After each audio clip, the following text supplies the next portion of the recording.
Bonjour, bonne année, bienvenue dans cette émission des Chrétiens orientaux. Ce matin, nous sommes à Paris, tout près du Panthéon, à l'église Saint-Éphrem le Syriaque. Père Élie Wardet, vous êtes le curé de cette paroisse syriaque catholique. Nous allons consacrer cette émission exceptionnelle à la rencontre d'un moine syriaque, le Père Jacques Mourad.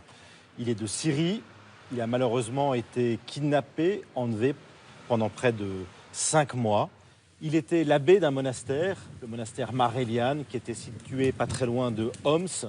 Alors, Père Élie, que représente ce monastère Mar Elian pour l'Église syriaque catholique? Il représente une tradition monastique très ancienne liée au fondateur qui s'appelait Mar Elian, comme le nom du monastère le montre. Et c'est lui qui a initié Saint-Éphrem et c'est lui qui a consacré Saint-Éphrem dans ses vœux monastiques. Saint Elian incarne la vie monastique, la tradition monastique contemplative syriaque. Alors le Père Jacques Mourad a été donc kidnappé, il a vécu l'horreur, il va nous le raconter dans quelques instants. Qu'est-ce que représente le Père Jacques pour vous? Quel modèle il nous donne aujourd'hui? C'est quelqu'un, premièrement, qui corps et âme et esprit qui prie. C'est complètement une prière qui incarne une foi concrète, une foi vivante, une foi expérimentée.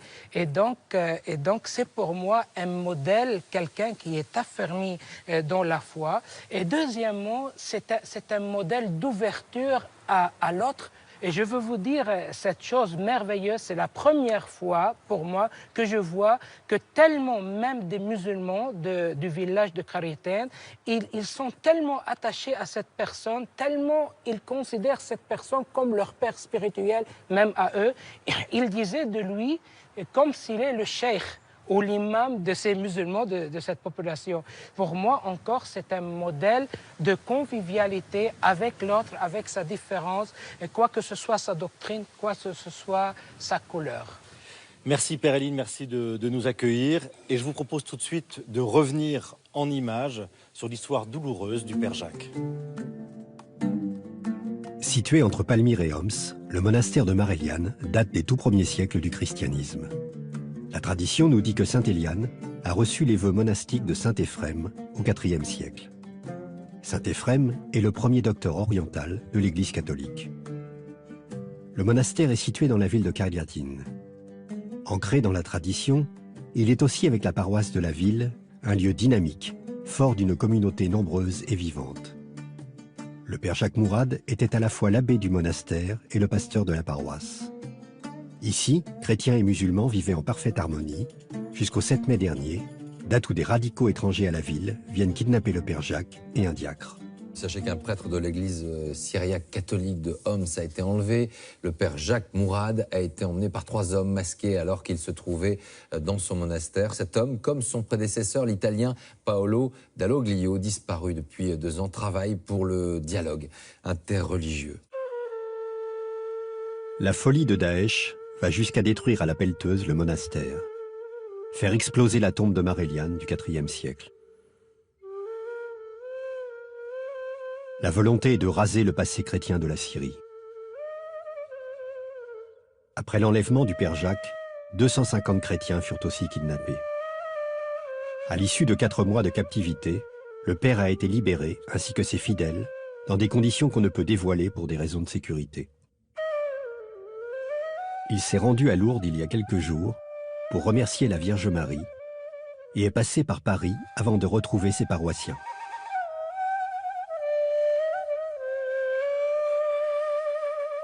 Bonjour Abouna, merci d'être avec nous et d'avoir accepté de témoigner. Quand on passe 4 mois et 20 jours en détention, comment est-ce que vous avez vécu cela? Bonjour, bonjour à tout le monde, bonjour à notre Église qui m'a supporté dans ses prières.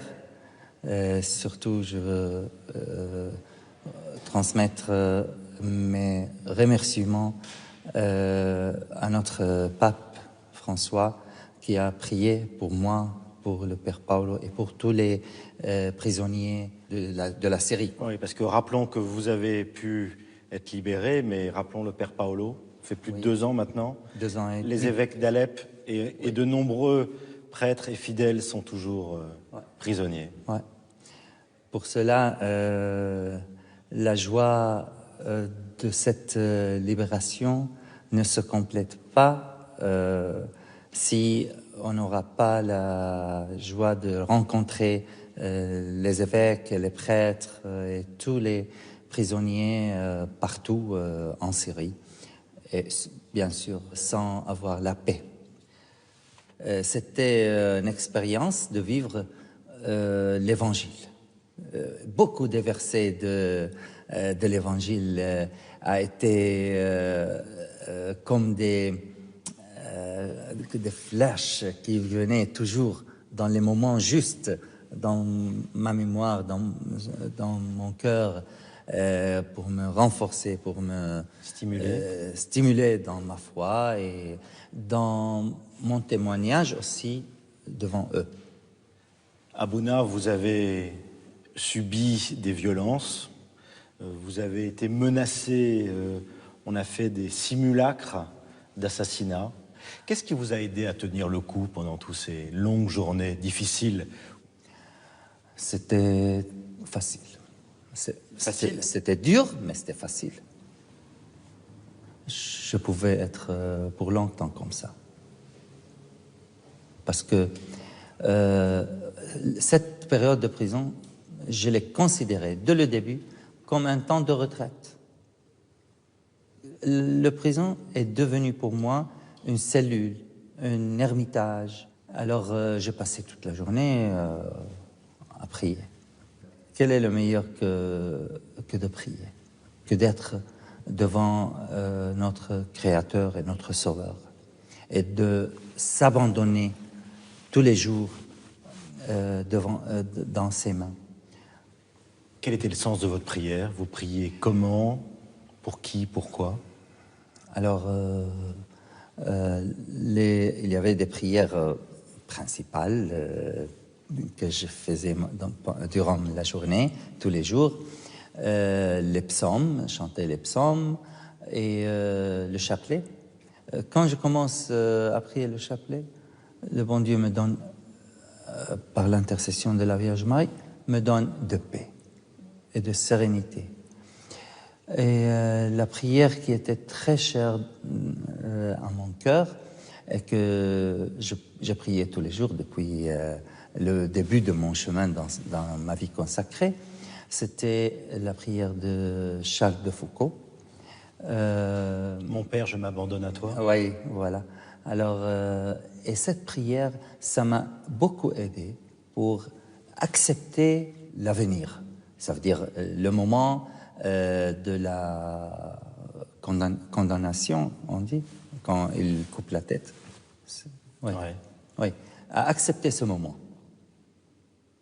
Ça m'a beaucoup aidé, cette prière. Parce que vous envisagiez la mort? Je n'ai jamais attendu que ça. Parce que autant que eux, ils viennent envers toi, ils te disent, si tu ne convertis à l'islam, on va couper ta tête. Évidemment, moi, j'étais tout le temps en cet état d'attente de ce moment. Et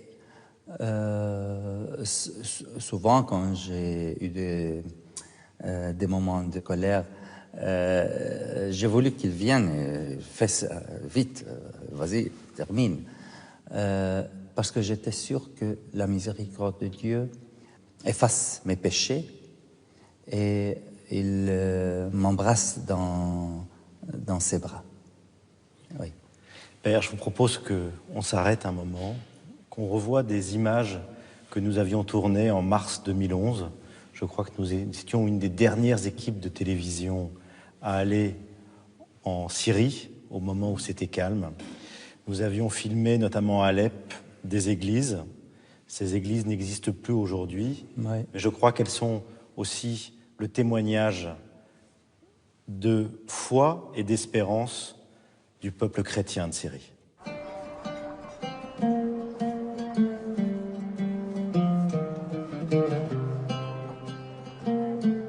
Alep en 2011 était une ville synonyme de brassage culturel et communautaire.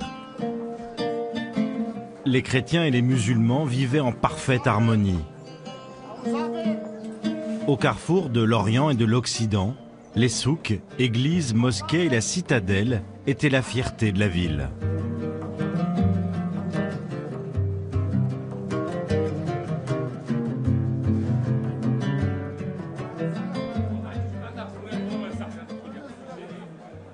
La cathédrale arménienne orthodoxe des 40 martyrs était le cœur du quartier arménien. Depuis des siècles, les fidèles venaient prier, déposer leurs souffrances et leurs peines, ou rendre grâce.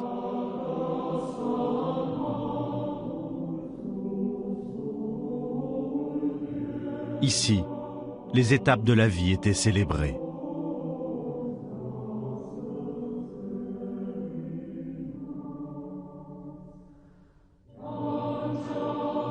Dans les icônes, la foi arménienne, chrétienne, était présentée. Le tableau des 40 martyrs de Sébaste faisait mémoire du témoignage de foi jusqu'à la mort des Arméniens du IVe siècle.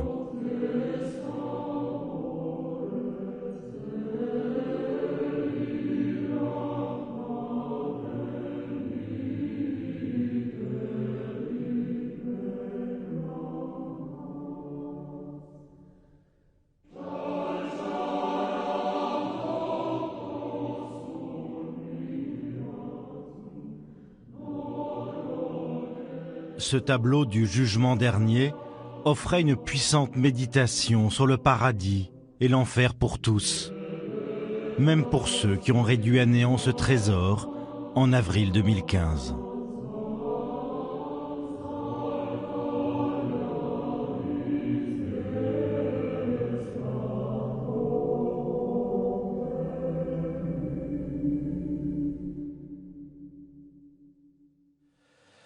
Père, quand on voit cette icône des 40 martyrs de Sébaste, on a l'impression que le martyre des chrétiens continue encore aujourd'hui. Qu'est-ce que vous faites comme lien entre les premiers siècles du christianisme et aujourd'hui? Après, quand j'ai dépassé un peu le choc, oui, l'émotion que j'avais, il n'y avait que cette image des martyrs de 100 ans en avant, pendant le Première Guerre mondiale, quand il y avait les massacres des Syriaques et des Arméniens en Turquie. Mais avec certaines différences. Que cette capture, elle n'était pas une capture pour massacrer, c'était plutôt pour humilier les chrétiens, pour faire comprendre que nous ne sommes pas à le même niveau des musulmans. Père, comment est-ce que vous expliquez, alors que quand vous étiez dans le monastère, vous aviez des relations tout à fait cordiales, chaleureuses avec les musulmans de Syrie, vous avez même accueilli pendant la guerre des réfugiés musulmans dans le monastère. Ouais. Comment est-ce que vous, homme de dialogue, vous, homme de lien entre les chrétiens et musulmans, vous avez été enlevé? Comment est-ce que vous expliquez ça?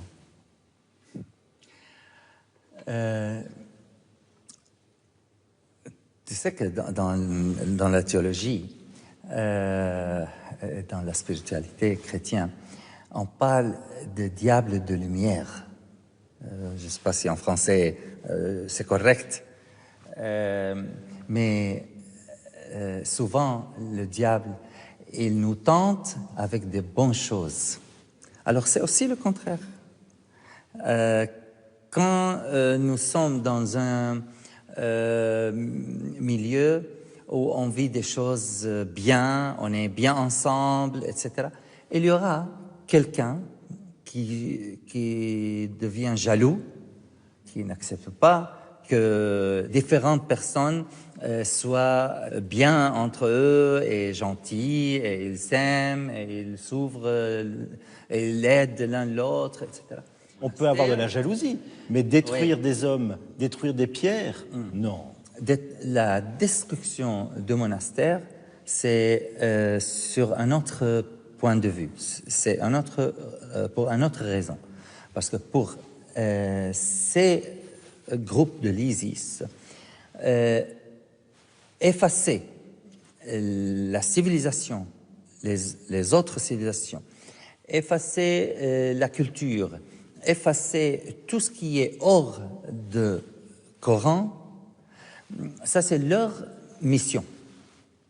Alors, et pourquoi ils font ça avec violence? Parce que ils veulent donner un message de peur à tous les peuples qui sont liés à ces civilisations. Au monastère, ils ont explosé le tombeau même du saint, qui est un saint du IVe siècle, qui faisait des miracles pour les chrétiens et les musulmans. Et dans notre tradition, les familles musulmanes, ils parlent des miracles, des guérisons que Marliane a fait avec eux. Pour cela, dans notre tradition sociale, beaucoup de familles musulmanes, ils venaient souvent au monastère, ils allument des bougies, ils font des vœux, ils prient à côté du tombeau, ils prennent la bénédiction de ce saint. Ils le considèrent comme leur saint. Si on regarde la réalité de notre histoire avec des yeux honnêtes, on trouve la beauté de notre tradition et de notre histoire et notre relation entre l'islam et les chrétiens. Quelle était votre espérance pendant tous ces mois? Alors, moi, j'étais toujours en paix parce que si je vais être libéré, ça veut dire que le bon Dieu me demande, besoin de moi, il me demande que je continue ma mission et mes services dans mon église, que je l'aime beaucoup. Sinon, s'il il m'accepte comme de mourir, alors je serai content d'être auprès de lui, d'être dans ses mains. Alors maintenant, il faut peut-être regarder vers l'avenir, vers des solutions. Et je vous propose de nous arrêter une nouvelle fois. Il y a 2 ans, nous étions allés au Liban, nous étions allés dans la Vallée Sainte, dans la Kadisha. Nous avions rencontré un ermite et il nous avait donné une solution, sa solution pour résoudre les conflits d'aujourd'hui.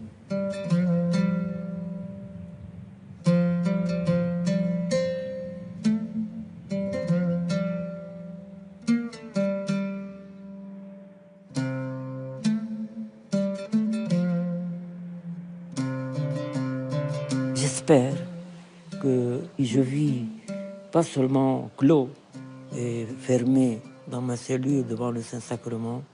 Je suis avec tous mes frères et sœurs, je suis avec tout l'univers, le monde chrétien et le non-chrétien, avec tout ce qui se passe dans notre pays actuellement, les guerres et toute la haine qui ébranle toutes les maisons et toutes les institutions. Père, à votre avis, le monde a besoin de quoi aujourd'hui? Il a besoin d'amour pour la famille. Moi, actuellement, je parle beaucoup, soit dans la messe, soit dans mes conversations avec les gens, la famille, retournons à la famille. Donc, fondons des familles qui soient vraiment des familles humaines et familles chrétiennes. Quand la famille est une famille d'amour, vraiment de communion parfaite et de foi et d'amour, alors là, nous avons tout le remède pour toutes nos peines et tous nos problèmes actuels dans le monde.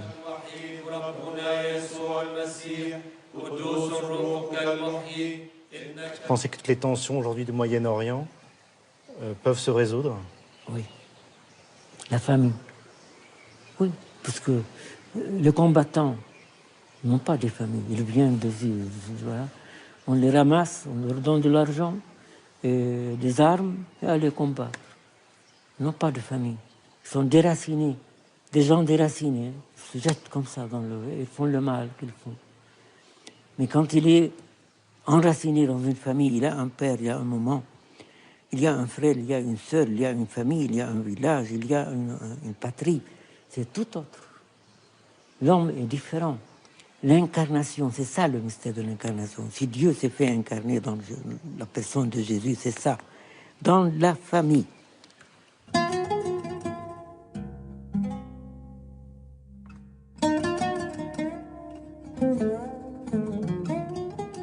Alors Père, nous sommes en ce début d'année en période de vœux. Quels sont vos vœux, vous, pour la Syrie? À l'exemple du Père Jean Kawan. Eh ben, je suis d'abord très content et très touché par ce témoignage de cet ermite qui était mon professeur à l'université, qui m'a enseigné la Bible. Et je partage avec lui son idée et ce message qu'il nous donne, que notre vocation et notre rôle dans ce monde, c'est de construire une famille nourrie de l'amour et basée sur l'échange dans la prière.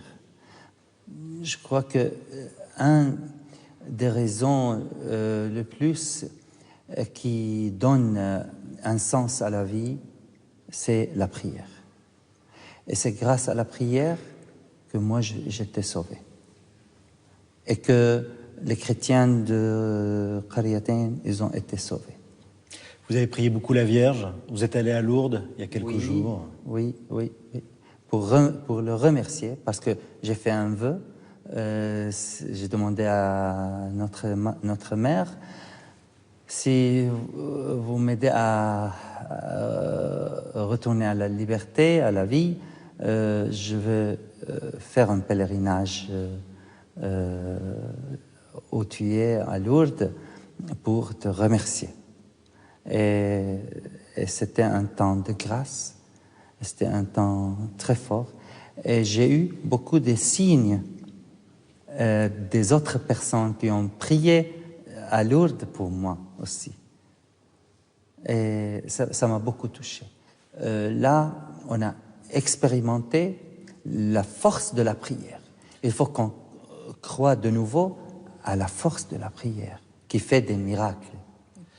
Vos paroissiens sont toujours en Syrie, sous la garde de Daesh, entre guillemets? Non.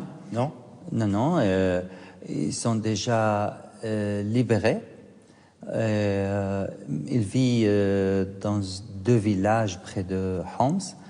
Ils sont bien soutenus grâce par la communauté de Derman Moussa et par l'évêché syro-catholique et syro-orthodoxe de Homs, grâce aussi à l'Église une et universelle. Ça veut dire grâce à tous les donateurs, toutes les personnes de l'Europe et de différents pays qui nous a soutenus matériellement avec leurs prières et l'argent qui envoyaient à travers les associations en Europe pour soutenir les chrétiens.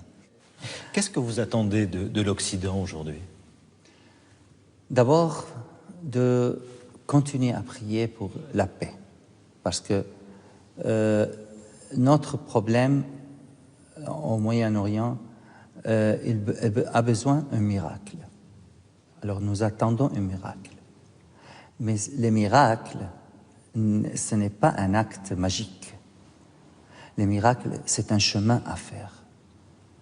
Et ce chemin lié à la conscience de la responsabilité de l'homme. Alors l'Europe, l'Église en Europe, elle est invitée à être plus consciente à sa responsabilité pour aider les gouvernements en Europe pour trouver une solution qui amène notre monde à un monde où il y a plus de paix. En ce début d'année, on est entre les deux fêtes de Noël, le Noël grégorien, le Noël julien. Jésus est le prince de la paix. Qu'est-ce que vous attendez, vous, personnellement, de cet enfant Jésus qui naît une fois de plus aujourd'hui? Jésus nous dit aujourd'hui, comme toujours, n'ayez pas peur, mon petit brebis, mon petit troupeau. Alors, on ne doit pas avoir peur, ni des attentats, ni des bombardements, ni des armes de monde, parce que lui est proche. Dieu est proche. Merci beaucoup, Père. On se retrouvera le 24 janvier, le dimanche 24, pour une émission œcuménique spéciale consacrée aux chrétiens d'Orient. L'ensemble des émissions chrétiennes de France 2 a décidé de soutenir les chrétiens d'Orient par la prière et aussi à travers un grand documentaire qui a été tourné à Erbil, au Kurdistan, et puis aussi au Liban auprès des chrétiens d'Orient. Mais avant de vous quitter, je vous propose de revenir sur l'ordination de 2 prêtres arméniens catholiques qui ont servi l'Église arménienne en France, à Marseille et à Paris.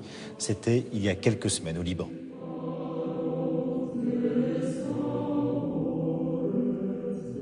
Le 21 novembre dernier, à la cathédrale Saint-Élie de Beyrouth, le nouveau patriarche arménien catholique a ordonné évêques le père Georges Assadourian et le père Sarkis Davidian.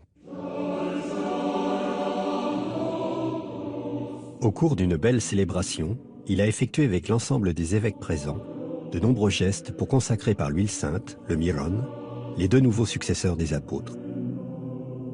En signe de renoncement au monde, ils élèvent les mains devant le peuple présent. Puis, Monseigneur Thérouz lit la lettre patriarcale de nomination. Monseigneur Assadourian sera l'évêque auxiliaire de sa béatitude pour Beyrouth, et Monseigneur Sarkis sera l'évêque de l'Iran.